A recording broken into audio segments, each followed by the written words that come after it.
Oh, Okay, guys, today we have Igor from Gilt and I'm distinguished data scientist at Gilt still, and I've been with Gilt for the last couple of years. Before that, I worked as VP of Quantitative Analytics at Barnes & Noble.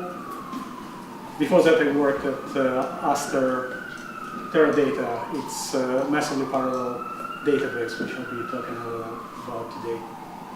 And before that, doesn't matter. Thank you for taking the invitation to come here. Sure. Most of the this batch will have 6 PhD, 8 master, 2 bachelor. Okay. 2 of them are taking the class remotely in Atlanta, AT&T. All right.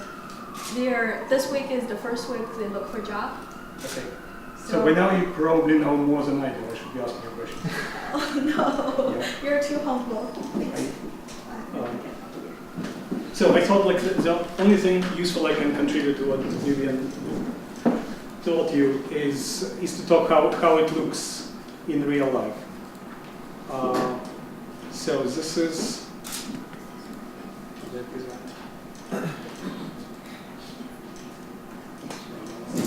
Oh, it's if you click on the window. Yeah.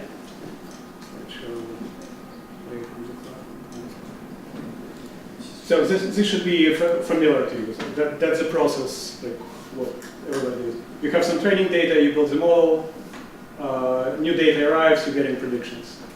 So like in Gilt sense, we have some let's say sales data about certain dresses. Like in this case, red and black. New dress arrives. It's nothing like red and black we were selling before, but we use a model and we try to make some predictions. And then as a result, this use case is that of preemptive shipping. We try to guess which items will be sold in which geographical location.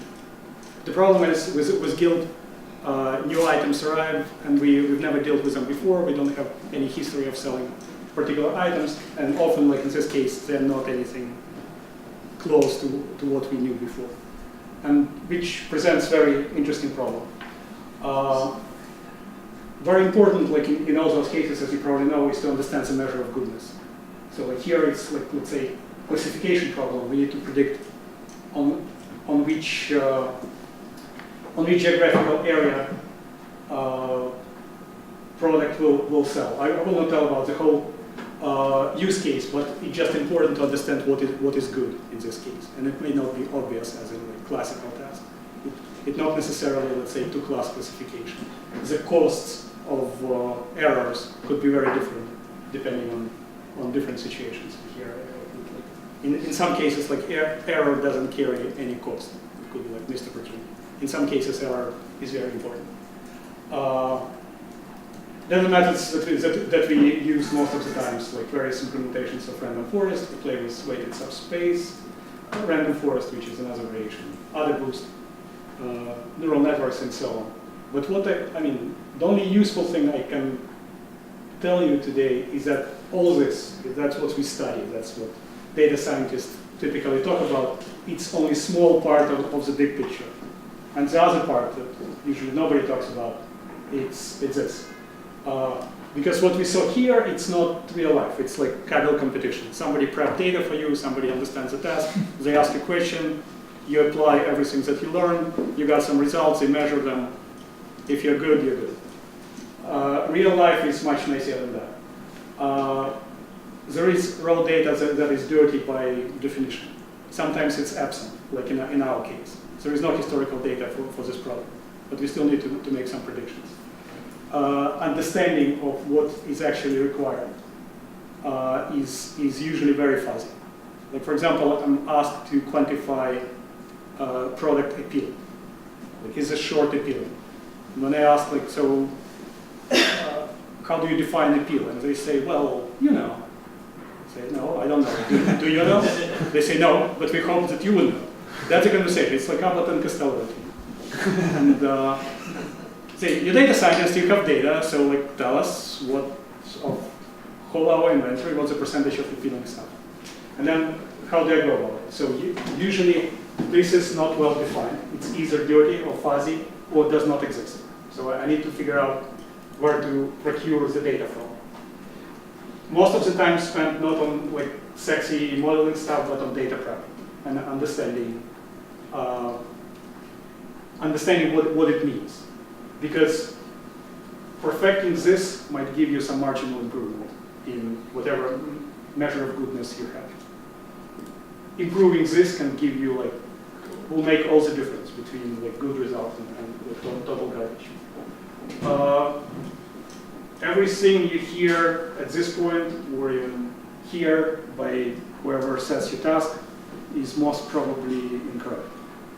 So keeping it, treating it with a grain of salt is very useful. Whatever they tell you, whatever constraints, whatever assumptions, you have to question them. That's your duty as a data scientist. Also, whoever you work with tries to load you with their hypothesis. Ignoring their hypothesis will do you very good, because usually confirmation bias is the worst things that can happen to data science as a process to outcome. Sometimes they tell you straight, do whatever you want, but your results should say that A is bad and B is good.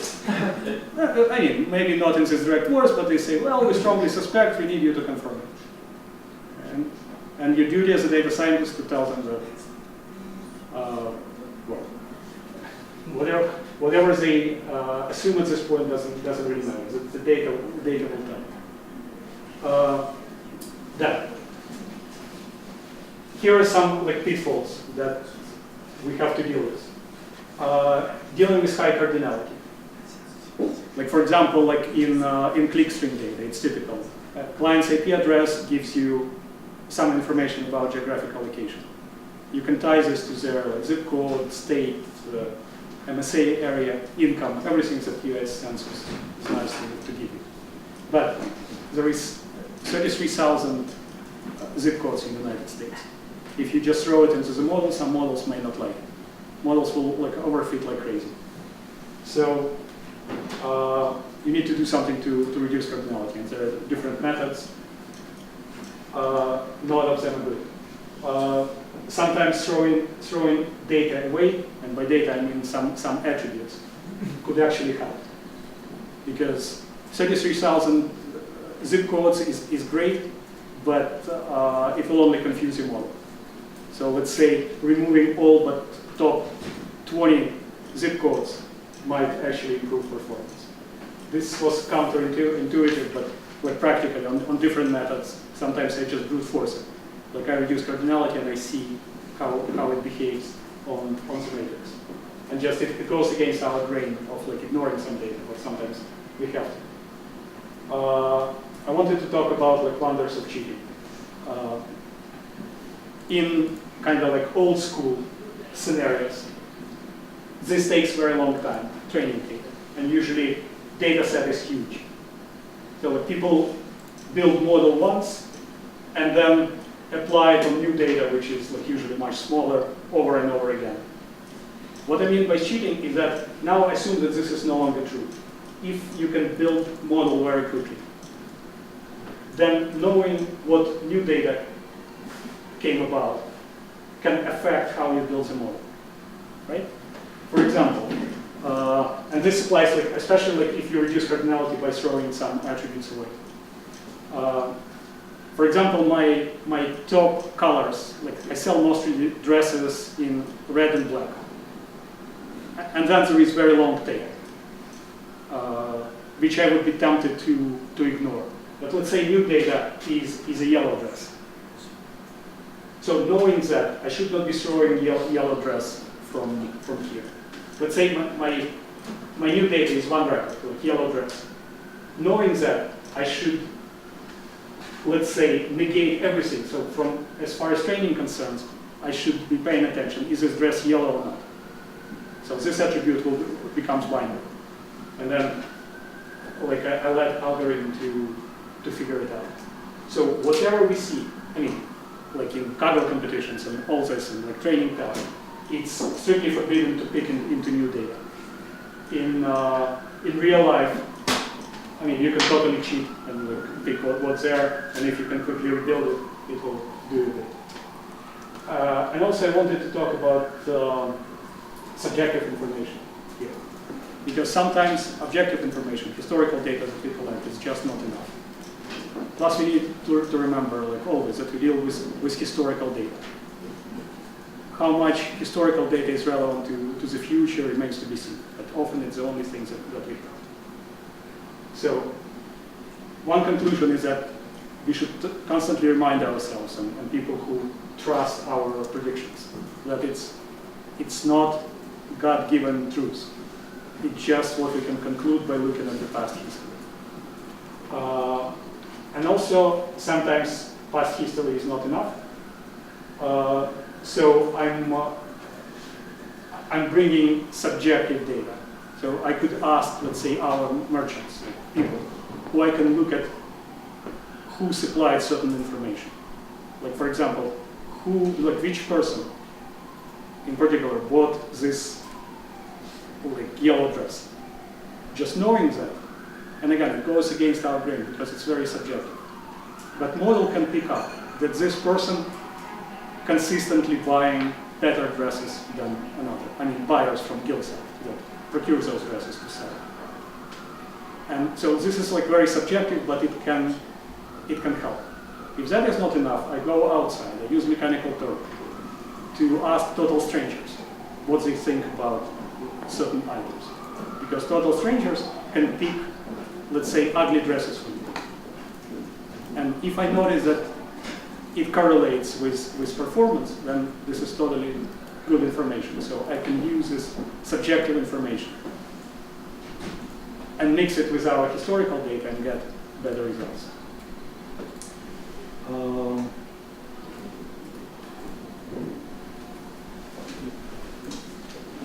Now, what I notice, like in data scientists, especially like beginners data scientists, is that we know certain methods, and then we try whatever task comes to us, we try to squeeze it in the methods that we use, or even better, with the methods that we kind of like know and love.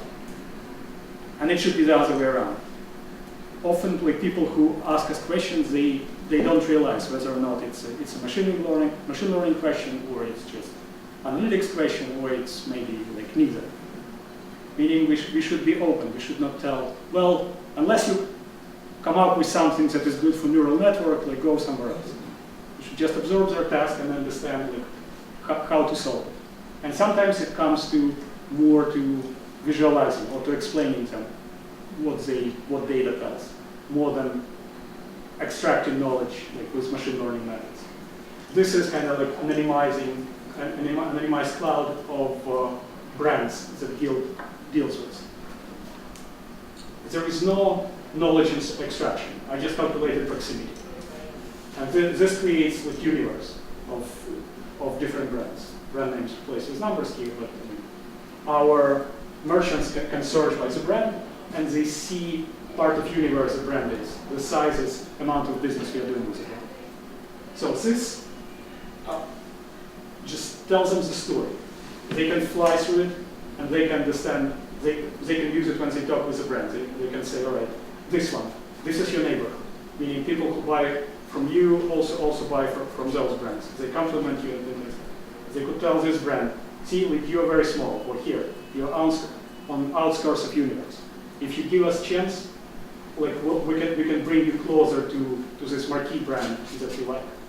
Also, it shows like neighborhoods, and usually it's divided like by, this could be like expensive dresses, this could be like men's styles, this could be like children and things like that. So like giving them tools to see the data and to analyze themselves sometimes is more valuable than whatever like machine learning method could figure out. But also it can supply data for machine learning. Like for example, they bring a new brand, and again, I have like absolutely no information about the brand, and I need to use it for predictions. So I ask like our business partners, just show me where in the universe this new brand falls, and they say, well, somewhere about here. And I say, all right. In this case, I can triangulate and I can use existing information to derive new information. So this way I can deal with unknown. Also, often I notice that like beginner data scientists, they strive for complexity. Like building neural network with 100 layers is much sexier than building neural network with 2 layers or like not building one at all. And often like we try to dazzle our like business user with like complexity, like see, bunch of numbers. Or like I built random forest with 5,000 trees. They want to review them one by one? No, they don't. They really don't care. What they often want, and what we hear, is make it simpler, make it explainable.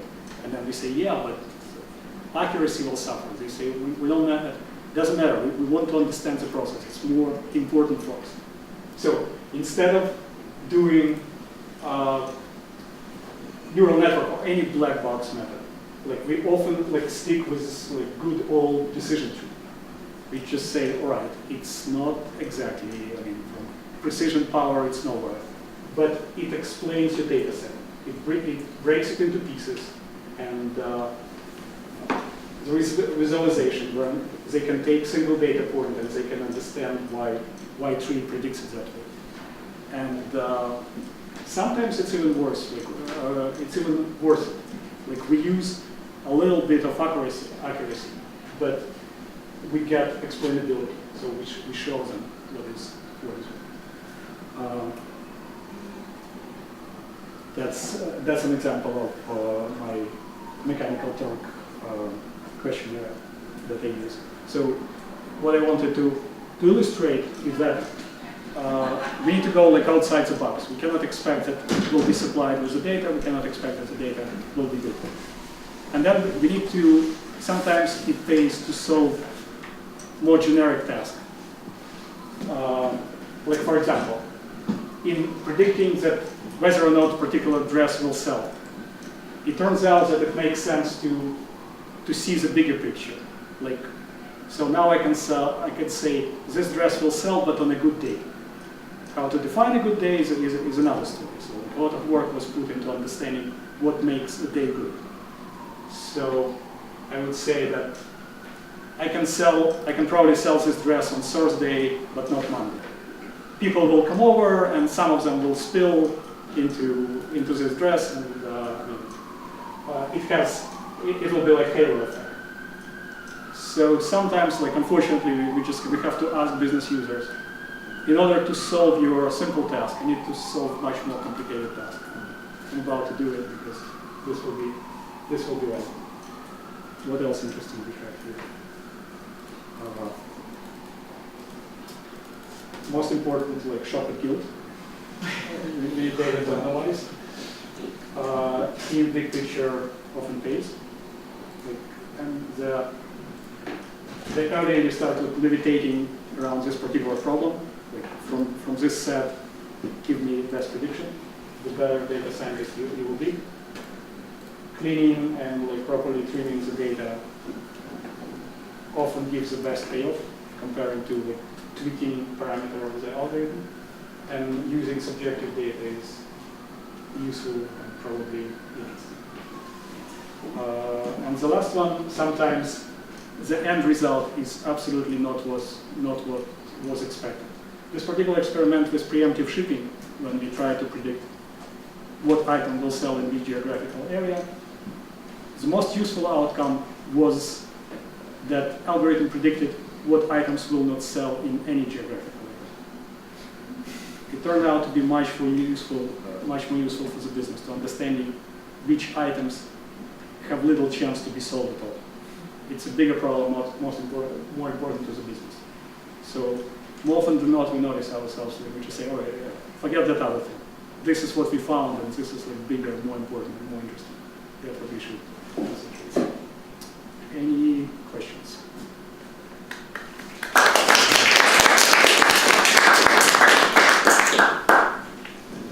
So how big is the data science team at Gilt relative to the company? Are you guys like the MVPs or?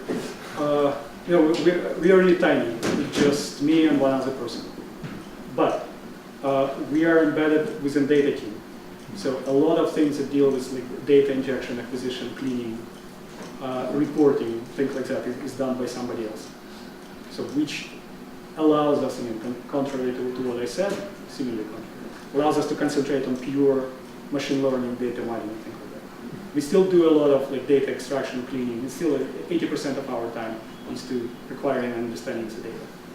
But at least like bulk of the work is done by somebody else.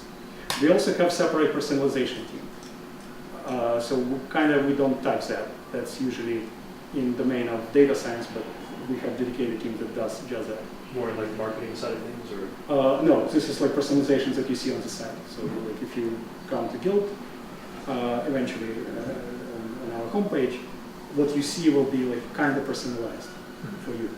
And we have teams that deal with just that. And sometimes we supply them data or findings or whatever, but they like work on that exclusively, and they put it into production. So they deal with more real-time personalization, suggestions, and things like that. My tiny team deals with like big picture. We can take time.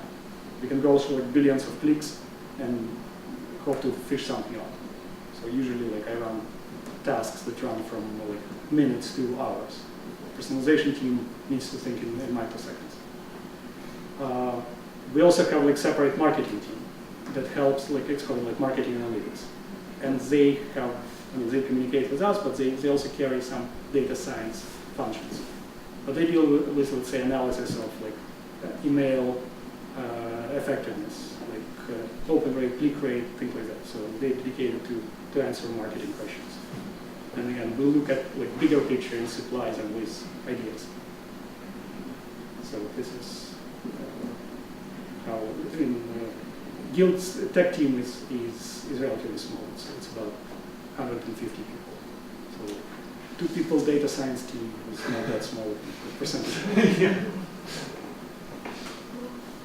So Igor, they're looking for a job now. What's your suggestion?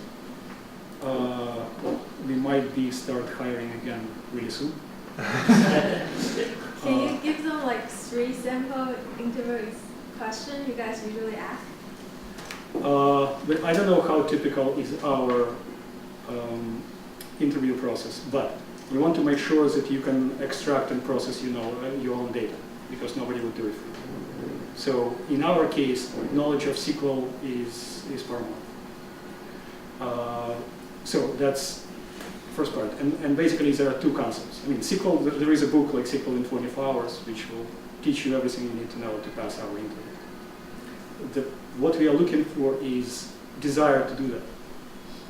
If like prospective data scientist comes and says like, well, I'm too sexy to extract and clean my own data, we don't want it. And many companies kind of like try to detect that. So at least don't admit it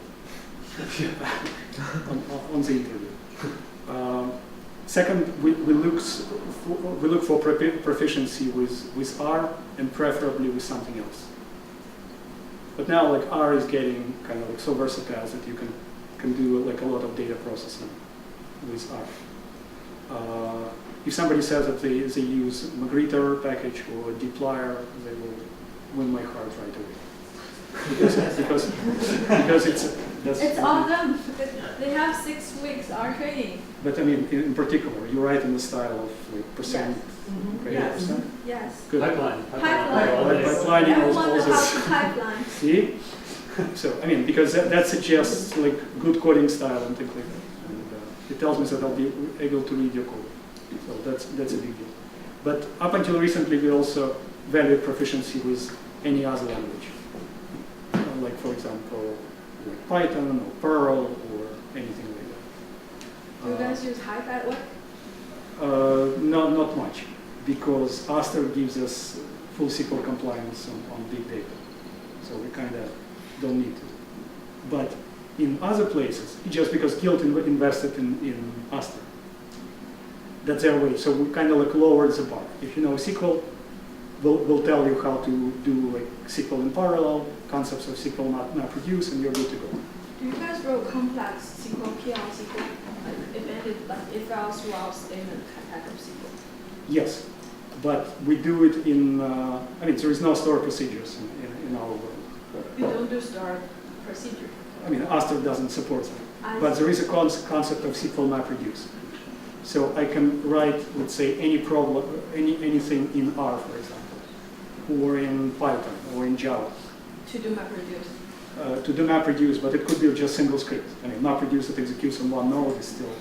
So in other words, I can write any program. So if there is anything SQL cannot do, I can write a program, embed it into the database. The processing will be done in database, which is very good because typical scenario, especially like in our world, our language world, where you extract a lot of data as much as your laptop can handle, and then you run your R things and you get results, but it limits you in a lot of ways. Like here we can do a lot inside the database, with or without R. Also, Aster comes with some embedded functions. So, for example, random forest, I can use whatever Aster provides because random forest is nicely parallelizable. So I don't have to sample, which I hate. I just say all right, take all our billion clicks, churn it, build thousands of trees, and tell me what you find. Do you guys start to use XGBoost, or you guys use GBM or IF? What are the choices for you to do? For Aster, it's traditional, and it's more or less like black box files. It just says it's implementation of traditional algorithm. But when that doesn't work and I have to extract data, I use a bunch of random forest. So the only null one, probably the same that random forest party, whatever is in cart, and that stuff. Oh, C50 is, but it's a single tree, and it crashes like crazy. So mixed results with it. Try XGBoost. Okay. The new package my firm contributed. All right, I'll try. And then Owen was here which day? 2 days ago? Last week. Last week, Owen said XGBoost do much better than GBM. Okay. The only one that unusual that I use sometimes is this stochastic weighted random forest. It's from Graham, the guy who wrote Rattle. Ooh. But it's very, also it crashes more than it works. But sometimes when it works just fine. So I usually give it a try. What kind of R questions do you usually ask? On the interview? Yeah. I don't know. We go really light. If possible, I ask to give me some code sample. And so instead of kind of surprising people with puzzles, I don't do that. You ask them for their past work, their own project. That's right. So I prefer to talk about something that you worked. And then if I hear that you can explain it intelligently, that you understand the big picture, how it falls, what you've done, what you didn't do, if you can, maintain the conversation, that's good enough for me. And you had named actually 3 things. Is this the third one? You said SQL, and then you said familiarity with R, Python, and then there was a third one. Is this the third one, or did we just kind of get away from that? No, that's to me it falls with your overall R proficiency. Okay. And the third is soft skill. Do you exhibit energy, intellectual curiosity, and things like that. So the worst part for us, especially in tiny team like ours, is to find somebody tired diva. Yeah, I've done it all. Things like that. And we've got a lot of people coming to interviews. They try to dazzle us with terms, and it looks like it works in many companies because if you don't have any data science capacity, people ready to hire anyone who can spell Spark and Sharp or something like that. But when we hear this, we pretty much try to filter them out. So it's you try to understand your capability, whether or not you have the skills, and more difficult is whether or not you'll be willing to apply those skills for the good of the company. Igor, tonight they're going to present the solution, their solution to pass authority. We went to pass authority CTO and tech team last week, and they really like it. And their deputy director is going to come in tonight to see the model again. Wow, amazing! And I read some of like what you posted. It's amazing, right? They're unbelievable. And on the 5th week, they're ranked top 7% on the first ever Kaggle competition. Wow. So I should be sitting there. You should tell me how you do it. Please hire Next some week, of next the, Wednesday, we're going over this. Yeah. Next Wednesday, you will present their Kaggle competition. What was the topic? The telemetrics. The AXA telematics determining the driver of a car based on position. So it ended in late March. March 16th. Yeah. Nice. AXA car insurance stuff. Oh, that one. I remember. Yeah. That was a long run. Nice. I really am curious how you approach it. Search for VV's Angel. It's their team. Okay. All right. Cool. Cool. Thank you so much. Sure.